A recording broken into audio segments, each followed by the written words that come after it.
Hey Charles, I'm working on this engine you brought me. First thing I did was check the oil, and it was completely full, and I mean full up to here in the dipstick tube.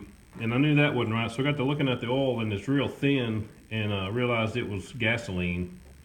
And what's happened is I took the gas tank off of this side so you can see, but here's the fuel pump right here, and it's got a metal finger on it that goes up inside the crankcase, and it's run by the engine, and it pumps the diaphragm that's in here. And what happened is that diaphragm in there has gone bad, and while it's pumping gas, it's actually letting gas run straight into the crankcase.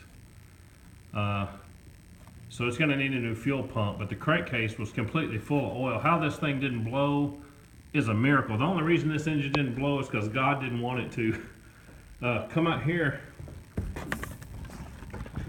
This is how much gasoline was in the crankcase. There's oil in here too, but most of this is gas. This is a gallon jug, or there's a lot more than a gallon in there. And this big coffee can, they're completely full of the gas and oil I took out of the crankcase. I've never seen that much in an engine that didn't blow.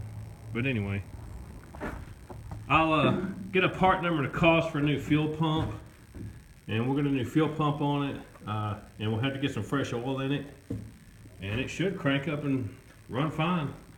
Anyway, I just want to show you what's going on.